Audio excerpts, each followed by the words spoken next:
திருச்சியின் புறநகரில் ஒரு பருத்த மாம்பூந்தோட்டம் அனைவராலும் ராகவன் பண்ணை என்றே அழைக்கப்பட்டது. அந்த மனிதர் ராகவன் வெள்ளை வேட்டி, நேர்த்தியான நடை, செல்வாக்கு மிக்க கம்பீரம். வயது 45, பேச்சில் குறைவு, ஆனால் கண்களில் ஒரு தீவிரம். ஊரார் சொல்லிக் கொள்வார்கள், இவருக்கு முன்னால் யாரும் சிரித்து பேச முடியாது. அவரது அந்த கட்டுப்பாடான முகம் கரைந்த தருணம் ஒன்றுண்டு. அது ஒரு பெண் தோட்டத்தில் வேலைக்கு வந்த பிறகுதான். பெயர் மல்லிகா. குடிகாரக் கணவன் வீட்டை விட்டு ஓடிப்போனவள். 2 வருடமாக தனியே வாழ்ந்தாள். ஆனால் அவளை பார்த்த யாரும் அவளது வாழ்க்கை கஷ்டமானது என்று நினைக்க மாட்டார்கள். எப்போதும் சேலை சரியாக கட்டி, முடியில் பூ, முகத்தில் ஒரு தெள்ளிய புன்னகை. அந்த புன்னகையில் ஏதோ ஒரு சக்தி இருந்தது. எதிரில் இருப்பவர்களை திரும்பி பார்க்க வைக்கும் சக்தி.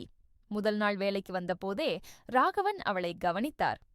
புதுசா வந்திருக்கீங்களா என்றார், பேச்சைத் தொடங்குவது போல். ஆமாம் ஐயா, பேர் மல்லிகா என்று அவள் மெதுவாகச் சொன்னபோது அவரது கண்கள் விலகவே இல்லை. அந்த நொடியிலிருந்து தோட்டத்தில் அவர் நேரத்தைச் செலவிடும் பழக்கம் மாறியது. அவளைக் காண ஒவ்வொரு நாளும் பல மணி நேரம் தங்கத் தொடங்கினார். மல்லிகாவும் அதை உணர்ந்தாள். மற்ற வேலைக்காரிகள் மாம்பழங்களை கூடைகளில் அடுக்கிக் கொண்டிருந்த ஒரு காலைப் பொழுதில் மல்லிகா மட்டும் ஏணியில் நின்று பழம் பறித்துக் கொண்டிருந்தாள். திடீரென அவள் கால் நழுவியது. ஐயோ! கீழே விழ இருந்தவளை ராகவன் ஓடி வந்து பிடித்தார். ஒரு நொடி இருவருக்கும் இடையே மிக நெருக்கமான தூரம். மல்லிகாவின் மூச்சு அவர் முகத்தில் பட்டது. அவள் கண்கள் நேராக அவரை பார்த்தன. அவர் குரலில் கோபம். பார்த்து வேலை செய்ய தெரியாதா? ஆனால் அந்த கோபத்தின் உள்ளே பதற்றமும் பாசமும் கலந்திருந்தது. நீங்க பிடிக்கலன்னா நான் கீழே விழுந்திருப்பேன் ஐயா என்று மல்லிகா மெல்லச் சிரித்தாள். அந்தச் சிரிப்பு ராகவனின் 20 வருட கட்டுக்கோப்பான உலகத்தையே உலுக்கியது. அன்று முதல் அவர் அவளிடம் பேச ஏதாவது ஒரு காரணத்தை தேடத் தொடங்கினார். ராகவனின் மாற்றம் ஊருக்கு புரியவில்லை. அவர் தோட்டத்தில் அதிக நேரம் தங்குவதும் மல்லிகா இருக்கும் இடத்தை நாடுவதும் பலரது கண்களில் பட்டது. ஆனால் யாரும் எதுவும் சொல்லத் துணியவில்லை. ஒரு நாள் மாலை மழைக்கு முந்தைய குளிர்காற்று மாமரங்களை அசைத்துக் கொண்டிருந்தது. மற்ற வேலைக்காரிகள் கிளம்பிவிட்டார்கள். மல்லிகா மட்டும் தோட்டத்தின் மூலையில் இருந்த பழங்குடிசை அருகே நின்று கொண்டிருந்தாள். அவளுக்கு கொடுக்கப்பட்ட வேலை முடிந்துவிட்டது. ஆனால் மழை கனத்து நடக்க முடியாமல் தயங்கினாள். ராகவன் வந்தார். கையில் ஒரு பெரிய கருப்பு குடை. வாங்க, ஊர்வர விட்டுடுறேன் என்றார். அவர் குரலில் முன்னெப்போதும் இல்லாத மென்மை. வேண்டாம் ஐயா, யாராவது பார்த்தா என்று மல்லிகா பதில் சொன்னாள்.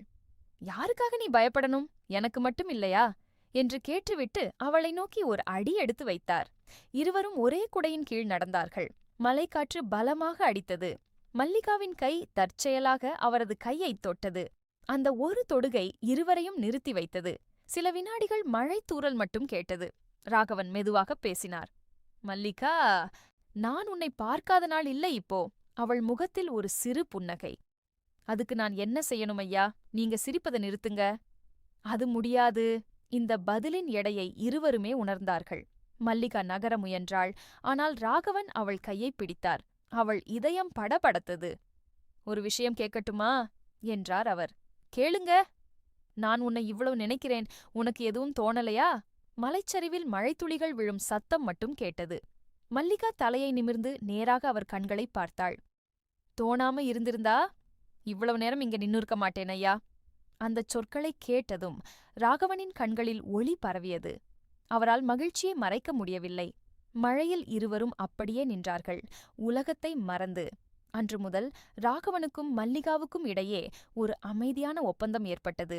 பேசாமல், ஆனால் முழுமையாக. பகலில் அவர்கள் வேலையில் இருந்தார்கள். மாலை மற்ற வேலைக்காரர்கள் கிளம்பியதும் தோட்டத்தின் பின்புறத்தில் இருந்த பழைய மோட்டார் ரூமுக்குச் செல்வார்கள். அது ஒரு சிதைந்த கட்டிடம். யாரும் அங்கு வரமாட்டார்கள். ஒரு மாலை மல்லிகா சற்று நேரமாகி வந்தாள். ராகவன் ஏற்கனவே அங்கு காத்திருந்தார். இன்னைக்கு ஏன் லேட் என்றார் புன்னகையுடன். நீங்க காத்திருக்கிறீங்களா இல்லையான்னு பார்க்கணுமே என்று அவள் சிரித்தாள். இது சில நாட்களுக்கு முன் அவர் சொன்ன வார்த்தையை திருப்பிப் போட்ட மாதிரி இருந்தது. இருவரும் ஒன்றாகச் சிரித்தார்கள். அந்த சின்ன சின்ன பேச்சுகள் நாட்கள் செல்லச் செல்ல ஆழமான உரையாடல்களாக மாறின. அவன் தனது இளமை கால ஏக்கங்களைச் சொன்னான். அவள் தனது திருமணத்தின் தோல்வியையும் தனிமையின் கசப்பையும் பகிர்ந்து கொண்டாள். அவர்களுக்குள் ஒரு புரிதல் வளர்ந்தது, வார்த்தைகளுக்கு அப்பாற்பட்டது. ஒருநாள் மல்லிகா சிவப்பு சேலையில் வந்திருந்தாள். முடியில் செண்பகப்பூ, கழுத்தில் ஒரு மெல்லிய மஞ்சள் கயிறு. அவளைப் பார்த்த ராகவன் கண்களை அகற்ற முடியாமல் நின்றார். என்ன அப்படி பார்க்கிறீங்க என்றாள் வெட்கத்தில். இந்த தோட்டத்தில் மல்லிகைப்பூ கூட இவ்வளவு வாசனை இருக்காது. ஆனால் நீ வரும்போது காற்றே மாறிவிடுகிறது என்றார் அவர். அந்த இரவு நிலவொளியில் தோட்டம் வெள்ளையாகத் திகழ்ந்தது. மோட்டார் ரூமின் வெளியே நின்றிருந்த மல்லிகாவை ராகவன் மெதுவாக நெருங்கினார். அவள் தயங்கினாள். யாராவது வந்துடுவாங்க என்று கிசுகிசுத்தாள். வரட்டும், ஆனா இங்க நான் முதலாளி இல்லை. நான் ஒரு மனிதன், உன்னை நினைச்சு இரவு முழுக்க விழித்திருக்கிற மனிதன். அந்த வார்த்தைகளைக் கேட்டதும் மல்லிகா அமைதியானாள். பிறகு மெதுவாக அவர் மார்பில் சாய்ந்தாள். தோட்டக்காற்று அவர்களைச் சுற்றி மெல்ல வீசியது. தொலைவில் மலை வாசனை. அந்த இரவு இருளில் ஒரு பூ மலர்ந்தது. பெயர் இல்லாத, சட்டம் அறியாத, ஆனால் உண்மையான ஒரு பூ. இரகசியங்களுக்கு எப்போதும் ஒரு வாசனை உண்டு. ஊரில் மெல்லிய கிசுகிசுப்புகள் ஆரம்பித்தன. ராகவன் பண்ணையில் ஒரு பெண், அதுவும் சிரித்துப் பேசுவதெல்லாம் போன்ற பேச்சுகள் மளிகைக் கடைகளிலும் கிணறுகளிலும் பரவின. ராகவனின் தம்பி சண்முகம் அதை நேராக கேட்டான். அண்ணே, ஊர்ல உங்கள பற்றி பேசுறாங்க. அந்த மல்லிகான்னு ஒரு பொண்ணு. ராகவன் பதில் சொல்லவில்லை. மௌனமே அவனுக்கு பதிலானது. சண்முகத்துக்கு அதுவே பதிலாக தோன்றியது. அவள வேலையை நிறுத்தச் சொல்லுங்க. இல்லைன்னா என்ன? ராகவனின் குரலில் இரும்பு இருந்தது. சண்முகம் பேசாமல் போய்விட்டான். ஆனால் வீட்டுக்குள் அழுத்தம் அதிகமானது. ராகவனின் மருமகள் கமலா மல்லிகாவை தோட்டத்துக்கே வரவிடாமல் தடுக்க முயன்றாள். ஒருநாள் மல்லிகாவிடம் பணத்தை கொடுத்து, நீ வேற இடத்துக்கு போயிடு என்றாள். மல்லிகா கையை நீட்டி அந்த பணத்தை தட்டிவிட்டாள். உங்க பணம் வேண்டாம். நான் நியாயமா வேலை செய்றேன். இந்த தோட்டத்துல என் கைவியர்வை கலந்திருக்கு. என்னை இப்படி ஒதுக்க முடியாது என்று உறுதியாகச் சொன்னாள். இச்செய்தி ராகவனுக்குப் போனது. அன்று மாலை அவள் வழக்கமாக நிற்கும் மோட்டார் ரூமுக்குச் சென்றார். மல்லிகா அழுத கண்களுடன் நின்றிருந்தாள். நான் போயிடலாமான்னு யோசிச்சேன் என்றாள். ஏன்னு உங்களுக்கு தெரியும். நான் இருந்தா உங்க வாழ்க்கை கெட்டுப் போகும். ராகவன் அவள் கையை பிடித்தார். கேள், என் வாழ்க்கை என்னுடையது. நீ இருந்தாலும் இல்லாட்டியும் அது கெட்டதும் நல்லதும் இங்க இருக்கிறவங்க முடிவு பண்ண வேண்டியதில்லை. அவர் கண்களில் ஒரு கலவரம் இருந்தது. தைரியமும் பயமும் காதலும் ஒன்றாக கலந்திருந்தது. ஆனா ஒண்ணு மல்லிகா, நான் உன்னை பிரிய மாட்டேன், அவ்வளவுதான் என்றார். அந்த வார்த்தைகளைக் கேட்டதும் மல்லிகாவின் முகத்தில் ஒரு பரிதாபமும் புன்னகையும் மாறி மாறி வந்தன. அவள் தலையைச் சாய்த்தாள். பதிலுக்கு பதில். சில வாரங்கள் கடந்தன. பண்ணையில் பதற்றம் அதிகரித்தது. சண்முகமும் கமலாவும் சேர்ந்து ஒரு முடிவுக்கு வந்தார்கள். ஒருநாள் இரவு தோட்டத்தில் வேலைக்காரர்கள் எல்லோரும் கிளம்பியதும் அவர்கள் மோட்டார் ரூமுக்கு வந்தார்கள்.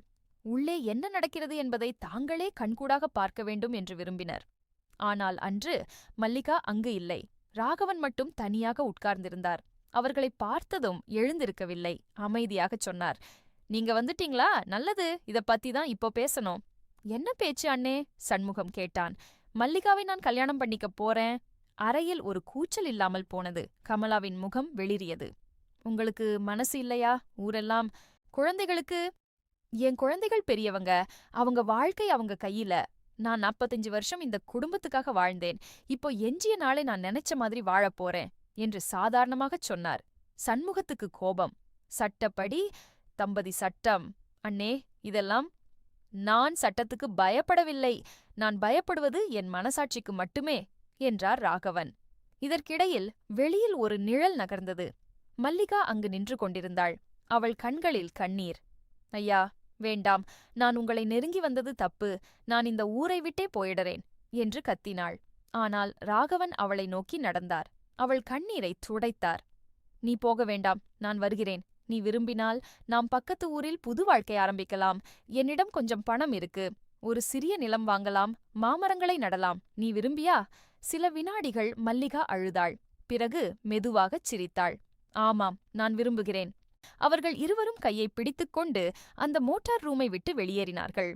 சண்முகமும் கமலாவும் மண்ணில் நின்றார்கள். பேச முடியாமல், நகர முடியாமல். அன்றிரவு பண்ணையின் கிழக்கு வாசல் வழியாக ராகவனும் மல்லிகாவும் ஊரை விட்டு புறப்பட்டார்கள். மேலே நிலவு ஒரு சாட்சியாக இருந்தது. காதல் கேள்விக்கு மதிப்பெண் போடாத, ஆனால் தன்னை வெளிப்படுத்திக் கொள்ளும் தைரியத்துக்கு வணக்கம் சொல்வது போல்.